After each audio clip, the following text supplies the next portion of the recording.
तो एक बार फिर से तमाम न्यूज मॉनिटर के दोस्तों का दर्शकों का स्वागत है। खैर मकदम है। आज 7 दिसंबर की तारीख है, रविवार का दिन है, छुट्टियों का दिन है, लेकिन खबरों की कोई छुट्टियां नहीं होती, लिहाजा खबरों का सिलसिला जो है शुरू करते हैं। सबसे पहले बात करते हैं इंडिगो एयरलाइंस के क्राइसिस की। करीबन 800 से ज्यादा उड़ानें जो है अब तक रद्द हो गई हैं। सैकड़ों हजारों की संख्या में मुसाफिर जो है परेशान है। इस बीच केंद्र सरकार ने तय किया है कि एयरलाइंस का जो किराया है वो 18,000 रुपए से ज्यादा नहीं होगा और इस क्राइसिस को डील करने की कोशिश हुई है। साथ ही इंडिगो के सीईओ को नोटिस भी जारी किया गया है। तो अब केंद्र सरकार जागती हुई नजर आ रही है, जब कई दिन गुजर चुके हैं और जब बेतहाशा इसमें फेयर में वृद्धि हो चुकी है। दूसरे एयरलाइंस ने खूब लूटने की कोशिश की है, खूब पैसे बढ़ाए हैं और मुसाफिरों से जबरन वसूली की है। तो केंद्र सरकार ने इसमें हस्तक्षेप करने की कोशिश की है। इस बीच ट्रेनों में भी सीटें नहीं मिल पा रही है। हालांकि रेलवे की तरफ से कहा जा रहा है कि अतिरिक्त कोचें लगाई गई हैं और कोशिश ये की जा रही है मुसाफिरों को कोई परेशानी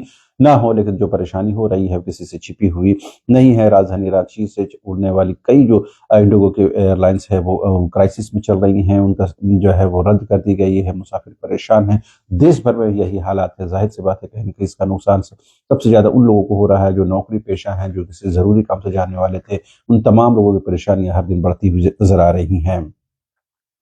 चूंकि दिसंबर का महीना है, लिहाजा मौसम भी लगातार कड़ाके की ठंड में तब्दील होती जा रही है। राजधानी रांची के कांके क्षेत्र का जो पारा है 4.5 डिग्री तक पहुंच गया है और येलो अलर्ट जारी किया गया है। 10 जिलों में जो शीतलहरी चल रही है। राजधानी रांची में भी कड़ाके की ठंड पड़ रही है।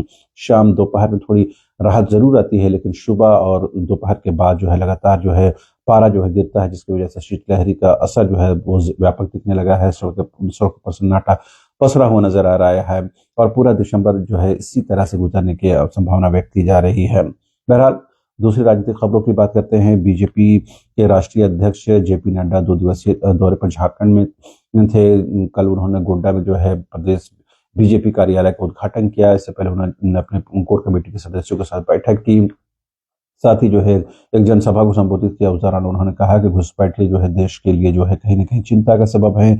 और झारखंड के संदर्भ में उन्होंने कहा कि जो घुसपैठिए हैं, जो इन्फिल्ट्रेटर्स हैं, वो कहीं ना कहीं जो आदिवासियों की जमीन हड़प रहे हैं। जैसा कि 2024 के विधानसभा लोकसभा चुनाव में बीजेपी इसी मुद्दे पर आगे बढ़ी, लेकिन उनको मत जो है उनको मत नहीं मिल पाया, उनको वोट नहीं मिल पाया। उसके बावजूद भी बीजेपी इस मुद्दे को लेकर के आगे बढ़ रही है। इसी तरह का मुद्दा आगामी वेस्ट बंगाल चुनाव में भी देखने को मिल रहा है। बिहार में भी ये मुद्दा रहा, लेकिन बहुत जोर शोर से इस मुद्दे को नहीं उठाया गया। इस बीच झारखंड मुक्ति मोर्चा ने जेपी नड्डा को कहा है कि जेपी नड्डा जो है बीजेपी राष्ट्रीय अध्यक्ष है, वो झारखंड को बिहार समझने की गलती ना करे। बिहार नहीं समझे। बिहार में जिस तरह उनको जीत मिली है, झारखंड में वो मिलने वाली नहीं है। और कांग्रेस ने कहा है कि बीजेपी की पूरी राजनीति जो है वो झूठ पर आधारित है, झूठ पर केंद्रित है। तो दोनों ही सत्ताधारी पार्टियों ने जेपी नड्डा के आरोपों को निराधार बताया और उनके सवालों का जवाब देने की कोशिश की। बहरहाल, और महत्वपूर्ण खबरें हैं। मुख्यमंत्री हेमंत सोरेन कल एमपी एमएलए कोर्ट में पेश हुए। हालांकि उनको तुरंत ही जमानत मिल गई। ईडी समन के अवहेलना मामले में पेशी हुई। अगली सुनवाई 12 दिसंबर को है। हालांकि उस दौरान फिजिकल अपीयरेंस मुख्यमंत्री हेमंत सोरेन को उसमें छूट दी गई है। तो एक तरह से ये देखा जाए तो मुख्यमंत्री हेमंत सोरेन को जो बड़ी राहत मिली है। इस बीच मुख्यमंत्री हेमंत सोरेन को राष्ट्रीय तौर पर स्थापित करने की कोशिश की जा रही है। राष्ट्रीय नेता के तौर पर उनको स्थापित करने की कोशिश की जा रही है और इसी वजह से है देश भर के आदिवासी नेताओं के साथ जो है लगातार मुख्यमंत्री हेमंत सोरेन बैठक कर रहे हैं। कहा यह जा रहा है कि करीबन देश भर में 12 करोड़ आदिवासियों का नेतृत्व जो है हेमंत सोरेन करेंगे और आने वाले दिनों में झारखंड में एक बड़ा आदिवासी आधारित एक जो महारैली है, कार्यक्रम होने जा रहा है, जिसमें देश भर के आदिवासियों का महाजुटान होगा। तो कहीं न कहीं झारखंड मुक्ति मोर्चा अपने नेता, अपने अध्यक्ष को जो है राष्ट्रीय फलक पर जो स्थापित करने की कोशिश कर रहा है। इस बीच जेडीयू जनता दल यूनाइटेड ने कल राज्यपाल संतोष कुमार गंगवार से मुलाकात की।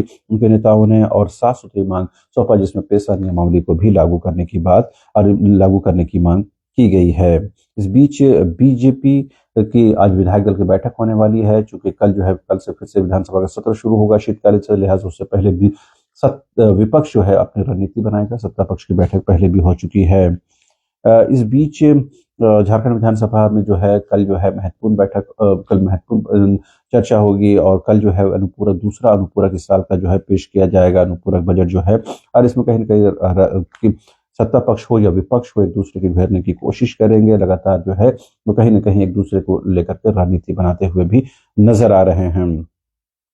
इस बीच अगर पड़ोसी राज्य बिहार की बात करें तो वहाँ के गृह मंत्री सम्राट चौधरी ने कहा है कि पेपर लीक माफियाओं की संपत्तियों को जो है अब कुर्क किया जाएगा, जब्त किया जाएगा, उनके खिलाफ सख्त से सख्त कार्रवाई होगी और ऐसा होना भी जरूरी है क्योंकि पेपर माफिया हजारों लाखों छात्रों का जीवन जो है बर्बाद करते हैं चंद पैसों के लिए। लिहाजा उनके खिलाफ सख्त से सख्त कार्रवाई करने की जरूरत है। वेस्ट बंगाल की बात करें तो कल मुर्शिदाबाद में टीएमसी के निलंबित विधायक तो हुमायूं कबीर ने जो है बाबरी मस्जिद की नींव रखी। दोनों सैकड़ों हजारों की संख्या में लोग मौजूद थे। इसको लेकर के देश भर से प्रतिक्रियाएं आ रही हैं। बहरहाल अभी के लिए इतना ही। आप तमाम दर्शकों से रिक्वेस्ट है कि ऐसी खबरों को प्रसारित करें, चैनल को सब्सक्राइब करें, कमेंट करें, लाइक करें, शेयर करें और जो भी कमेंट करें वो संसदीय भाषा में करें। Thank you so much.